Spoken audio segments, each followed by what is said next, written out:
ফুলকপি দিয়ে তোমরা অনেক রেসিপি আগে ট্রাই করেছো, কিন্তু এই রেসিপিটা আশা করছি তোমরা একদমই ট্রাই করোনি। একদম নতুন ধরনের রেসিপি। চলো দেখে নাও আজকের রেসিপিটা। নমস্কার বন্ধুরা, মিস্টার এন্ড মিসেস কুকিং আনে তোমাদের সকলকে জানাই আরেকবার স্বাগত। আজকে কিন্তু চলে এসেছি খুব দুর্দান্ত স্বাদে একটা রেসিপি নিয়ে। ফুলকপি কিন্তু বাড়িতে থাকলে যে কোনো নিরামিষ দিনে বা সামনেই দুর্গাপুজো তোমরা ভোগে এই রেসিপিটা অবশ্যই ট্রাই করতে পারো। টাইম লাগবে একদম খুবই কম, আর দুর্দান্ত স্বাদে একদম দোকানের মতো তোমরা বানিয়ে ফেলতে পারবে এই রকম রেসিপি, কোনো রকম ঝামেলা ছাড়াই ঘরোয়া কিছু সামান্য উপকরণ দিয়ে। চলো দেখে নেওয়া যাক আজকের এই দুর্দান্ত স্বাদের রেসিপিটা। আর অবশ্যই যারা নতুন বন্ধু আছো এখনো পর্যন্ত চ্যানেলটাকে সাবস্ক্রাইব করনি, প্লিজ সাবস্ক্রাইব করে নিও। আর ভিডিওটা ভালো লাগলে অবশ্যই একটা লাইক করে দিও। চলো দেখতে থাকো আজকের এই ভিডিও। রেসিপিটার জন্য এখানে আমরা একটা গোটা ফুলকপি নিয়েছি, আর ফুলকপিগুলোকে ভালো করে দেখে নিয়ে যাতে পোকা না থাকে আমরা ভালো করে ছাড়িয়ে নিচ্ছি। সমস্ত ফুলকপিগুলোকে এইরকম একটু লম্বা লম্বা ডাঁটি রেখে আমরা কিন্তু ফুলকপিগুলোকে ছাড়িয়ে নিলাম। আর এদিকে আমি পাত্রে জল বসিয়ে দিয়েছিলাম, দেখতেই পাচ্ছ একদম ফুটন্ত গরম জল।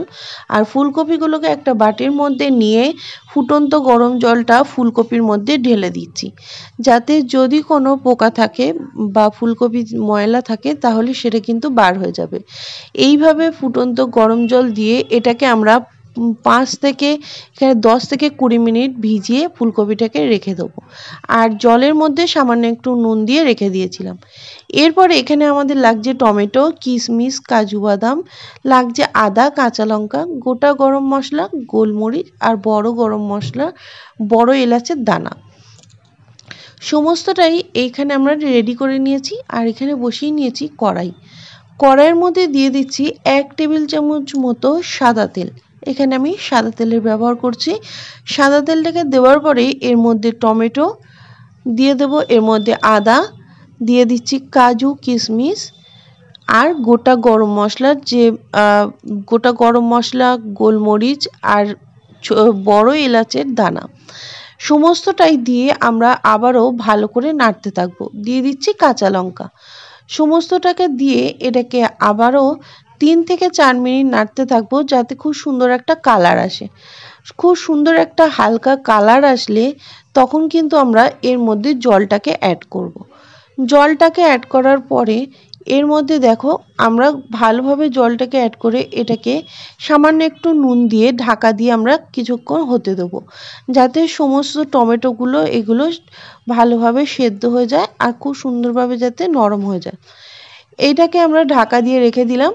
আর ঢাকাটা খোলার পরে কিছুক্ষণ পরে আমি দেখাচ্ছি, দেখো খুব সুন্দরভাবে কিন্তু টমেটোগুলো এখানে রেডি হয়ে গেছে আর একদম নরম হয়ে গেছে। তোমরা এইভাবে অবশ্যই এই মশলাটাকে আগে রেডি করে নেবে। এরপরে এটাকে আমরা একটা মিক্সার গ্রাইন্ডারের মধ্যে তুলে নিচ্ছি। এখানে আমরা এই যে ঝোল রয়েছে এইটাই রেখে দেবো, কারণ আমাদের মিক্সড করতে সুবিধা হবে। এর মধ্যে এক্সট্রা কোনো জলের ব্যবহার লাগবে না। এটাকে একটু ঠান্ডা করে নিয়ে আমরা পুরো মশলাটাকে পেস্ট করে নিয়েছি। দেখো সমস্ত মশলাটা পেস্ট হয়ে যাওয়ার পরে একদম সুন্দর একটা স্মুথ পেস্ট তৈরি হয়ে গেছে আমাদের। এরপরে যে ফুলকপিগুলোকে আমরা গরম জলে ভিজিয়ে রেখে দিয়েছিলাম সেগুলোকে ভালো করে ধুয়ে পরিষ্কার করে তুলে নিয়েছি। নিয়েছি একটা থালা, আর নিয়েছি একটা এরকম গ্রেটার।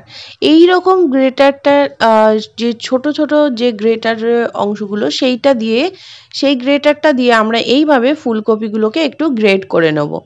সম্পূর্ণ যে ফুলকপির শক্ত যে ডাঁটিগুলো সেগুলো ফেলে দিয়ে আমরা এইভাবে গ্রেট করে নেব। দেখো খুব সুন্দরভাবে কিন্তু এটা গ্রেট করে নিয়েছি। এরপরে এটা আমরা একটা বাটির মধ্যে তুলে নিচ্ছি। সমস্ত ফুলকপিগুলোকে একটা পাত্রে তুলে নিয়ে এখানে নিয়েছি মশলা। নিয়েছি হলুদ, জিরে গুঁড়ো, ধনে গুঁড়ো, গরম মশলার গুঁড়ো, গোলমরিচের গুঁড়ো, ধনেপাতা আর আদা। আর এর সাথে থাকছে নুন আর চিনি। নুন আর চিনিটাকে অ্যাড করে দেওয়ার পরে এর মধ্যে আমরা দিয়ে দেব বেসন দিয়ে দিয়েছি। এখানে 3 চামচ মতো এখানে বেসনের ব্যবহার করেছি। আর দিয়ে দিয়েছি 1 চামচ কর্নফ্লাওয়ার। কর্নফ্লাওয়ার হাতের কাছে না থাকলে পুরোটাই বেসন দিয়ে তোমরা করতে পারো। এরপরে আমরা সমস্তটাই খুব ভালো করে মেখে নিচ্ছি। এখানে কিন্তু আমরা কোনো রকম জল ব্যবহার করিনি। ফুলকপির মধ্যে যে জলজলে ভাবটা রয়েছে সেটা দিয়েই আমরা ফুলকপিটা খুব সুন্দরভাবে মেখে নিচ্ছি। ফুলকপিটা মাখা হয়ে গেলে এর মধ্যে দিয়ে দিচ্ছি 1 চামচ মতো বাটার। বাটারটা আমরা এখানে দিয়েছি কারণ ফুলকপির যে কোপ্তাগুলো বানাবো, কোপ্তাগুলোর ভেতর থেকে খুব একদম জুসি হবে আর কোপ্তাগুলো খুব সুন্দর আর নরম হবে। দেখো একদম বাটারটাকে দিয়ে ভালো করে মেখে কোপ্তার আকারে গড়ে নিয়েছি। আমি ঠিক এই রকম সাইজের ছোট ছোট এই রকম বল আকারে গড়ে নিয়েছি। আর এরপরে আমরা সমস্ত কোপ্তাগুলোকে আগে রেডি করে নেব। সমস্ত কোপ্তাগুলোকে আমরা এক এক করে রেডি করে নিচ্ছি। আর কোপ্তাগুলো গড়ার সময় দেখবেন যেন ফেটে না যায়। তাহলে আমাদের সমস্ত কোপ্তা রেডি করে নিয়ে একটা সাইডে রেখে দিয়েছি। দিয়ে দিয়েছি কড়ার মধ্যে তেল আর বাটার। তেল আর বাটার দিয়ে যদি কোপ্তাগুলোকে ফ্রাই করা হয় তাহলে টেস্টটা কিন্তু খুব সুন্দর আসে, একদম দোকানের মতো কিন্তু এর স্বাদ চলে আসে। এরপরে তেল আর বাটারটাকে একদম মিডিয়াম গরম করে নিয়ে তেলটাকে মিডিয়াম আঁচে আমরা এটাকে ভালো করে ভাজতে থাকবো। একদম কোপ্তাগুলোকে লালচে করে আমরা ভেজে নেব। প্রথমে কোপ্তাগুলোকে দেওয়ার পরে এখানে আমরা কোনো রকম নাড়াচাড়া করব না। 3 থেকে 4 মিনিট পরে কোপ্তাগুলোকে ঠিক এইভাবে উল্টে দেবো। দেখতেই পাচ্ছ খুব সুন্দর এক পিঠ লালচে হয়ে গেছে। আর 3 থেকে 4 মিনিট পরে কোপ্তাগুলোকে উল্টে উল্টে ঠিক এইভাবে রেডি করে দেবো। কোপ্তাগুলোকে আবারও খুব ভালো করে উল্টে দিলাম। দিয়ে এক পিঠ লাল হয়ে যাওয়ার পরে আবারও অন্য পিঠটা আমরা দিয়ে দিয়েছি। সমস্ত কোপ্তাগুলো দেখো রেডি হয়ে গেছে আর কোপ্তাগুলো কিন্তু ভেঙে যায়নি। কোপ্তাগুলো যদি ভেঙে যেত তাহলে কিন্তু এখানে আমাদের মাখাটা একদমই ঠিকঠাক হতো না। দেখো খুব সুন্দরভাবে যেহেতু একদম কোপ্তাগুলো মাখা হয়েছে, যার জন্য কি হচ্ছে যে কোপ্তাগুলো কোনো রকম ভেঙে যায়নি।